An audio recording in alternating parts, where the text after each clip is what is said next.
शेतकऱ्याची पोरं आम्ही हाय कोणाच्या बापाला घाबरत नाही. शेतकऱ्याची पोरं आम्ही हाय कोणाच्या बापाला घाबरत नाही. पण करावं काय शेतमालाला बाजार नाही. सतावतोय एकच प्रश्न सृष्टीचा दृष्टिकोन कसा काय हाय. शेतमालाला माझ्या बाजार का नाही. नमस्कार मित्रांनो, मी सोनाली काजळे आज तुमच्या समोर विषय मांडते शेतकऱ्यांचे प्रश्न. भारत देश हा एक कृषी प्रधान देश आहे आणि शेती व्यवसाय म्हणजे आपल्या भारतीय अर्थव्यवस्थेचा कणा मानला जातो. तसेच जगाच्या पाठीवर वारकरी संप्रदायाची परंपरा लाभलेला, साधू संतांचा, शूरवीरांचा असा हा आपला देश. आपल्या ह्याच देशात छत्रपती शिवाजी महाराजांचा जन्म झाला. ज्या राजाच्या स्वराज्यामध्ये एका गवताच्या काडीला देखील लाख मोलाची किंमत होती, कधी गवताची काडी सुद्धा माझ्या राजाने कोणाकडे घाण राहू दिली नाही. आणि आज याच स्वराज्यामध्ये शेतकरी मात्र अनेक प्रश्नांनी ग्रासलेला आहे. माझ्या शेतकऱ्याला जमिनी बँकांकडे आज गहाण ठेवावे लागत आहे. त्या जमिनीवरील कर्ज वाढत आहे आणि कर्जाची परतफेड न झाल्याने माझा शेतकरी हतबल होऊन आत्महत्या करत आहे. अनेक प्रश्नांना, संकटाला त्याला सामोरे जावे लागते. अवकाळी पडणारा पाऊस असेल, नैसर्गिक आपत्ती, खताचे गगनाला भिडणारे भाव, वाढती महागाई असेल, मालाला हमी भाव भेटत नाही, वीज पुरवठा, पाणी टंचाई, जंगली प्राण्यांची भीती, हे सर्व प्रश्न सोडवायचे कोणी. आज बाजारपेठेत शेतकऱ्यांचे स्थान म्हणजे तुमचा व्यवसाय काय. शेती म्हटल्यावर कोणी उधार देत नाही आणि शेतकऱ्याच्या पोराला कोणी पोरही देत नाही. त्याचबरोबर बँकेत आधी काढलेले कर्ज भरता न आल्याने बँकेची पत ढासळलेली असते. पुन्हा कर्जही मिळत नाही. याला एकच कारण, शेतीमालाला योग्य बाजारभाव नाही. निर्यात बंदी सारखे प्रश्न शेतकऱ्यांचे प्रपंच उद्ध्वस्त करू शकतो. शेतकऱ्यांचे जमिनीवरील कर्ज दिवसेंदिवस वाढत जाते. शेती व्यतिरिक्त दुसरा इन्कम सोर्स नसल्याने शेतकरी कर्जाला त्रासून आत्महत्या करत होता. आज केंद्र सरकारच्या धोरणानुसार कागदावर भरपूर स्कीमा शेतकऱ्यांसाठी आहेत. जोड व्यवसाय म्हणून शेळी पालन, कुक्कुट पालन, दुग्ध व्यवसाय, गाई म्हशी पालन, कांद्याचा गोठा, विहिरी, यंत्रसामग्री यावर सरकारने भरपूर प्रमाणामध्ये खर्च केलेला आहे. तरी सुद्धा आज माझ्या शेतकऱ्यांचे प्रश्न काही सुटलेले नाही आणि आत्महत्या पण थांबलेल्या नाहीत. उदाहरण पाहायचं झालं तर जोड व्यवसाय म्हणून शेतकरी दूध व्यवसाय करतो. त्या दुधाला 25 रुपये लिटर बाजार भेटतो आणि फुकट मिळणारं पाणी मात्र 20 रुपयाला विकलं जातं. अहो मग तुम्हीच सांगा, कत्तलखान्यात गाया कशालाही जाणार. दूध व्यवसाय सुद्धा परवडत नाही. गोहत्या थांबवण्यासाठी तुम्ही प्रयत्न करण्यापेक्षा मला वाटतं तुम्ही दुधाचे बाजार वाढवावे, त्याने परिस्थिती कुठेतरी बदलेल. दुसरं उदाहरण पाहायचं झालं तर 10 वर्षापूर्वी 10 रुपये किलो विकला जाणारा कांदा आज देखील 10 रुपयानेच विकला जातोय. मात्र 10 वर्षापूर्वी 200 ते 300 रुपयाला मिळणारी खताची बोळ आता 1500 ते 1600 रुपयाला मिळते.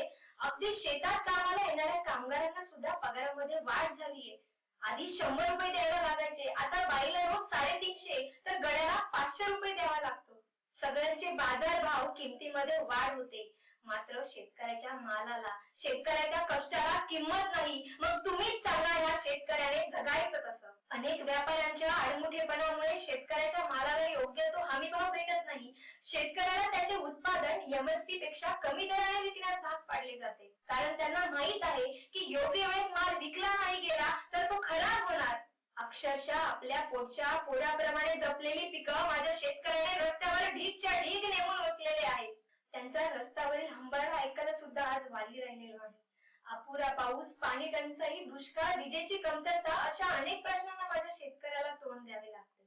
जेव्हा रात्री शेतकरी शेतात ऊसाला पाणी भरायला जातो तेव्हा त्याच्या घरात त्याची माय, त्याची मुलं, बाळ, पत्नी यांना सुद्धा झोप लागत नाही.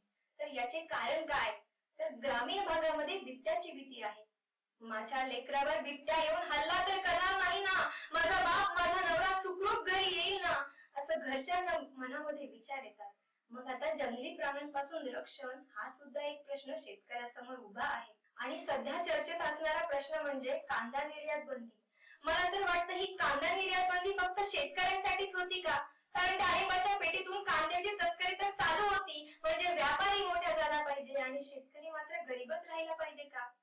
आमची माती, आमची माणसं असं फक्त म्हणायलाच झालं का? अहो, साबण लावून आंघोळ केली तर पोशाख बदलला जातो. पण घामाने आंघोळ केली ना तर इतिहास बदलला जातो. पण शेतकऱ्यांसाठी तसं होत नाही. म्हणून शेतकरी फासावर लटकले तर काही औषध पिऊन संपले. या सगळ्या बाजारभाव बांधून देणं आणि त्याच्या मालाच्या विक्रीची काळजी घेणं.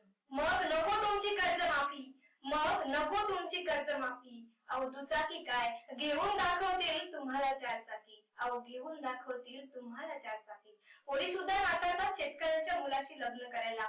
लग्न होईनात वय निघून चालली, पण करणार काय? मला तर एका गोष्टीची भीती वाटते की वाढत्या शहरीकरणामुळे भारतातील शेती संस्कृतीचे महत्व कमी होते की काय?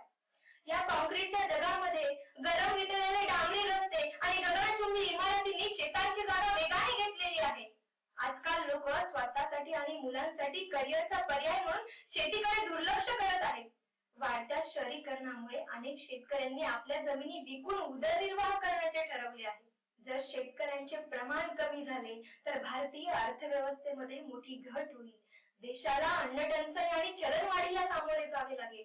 याची झळ सर्वसामान्य नागरिकांना जास्त बसेल. जाता जाता फक्त एवढंच सांगेल, शेतकऱ्यांचे ज्वलंत प्रश्न शेतीचे योग्य धोरण, शेतकऱ्यांचे ज्वलंत प्रश्न शेतीचे योग्य धोरण. पुन्हा एकदा बांधू स्वराज्याचं तोरण, पुन्हा एकदा बांधू स्वराज्याचं तोरण.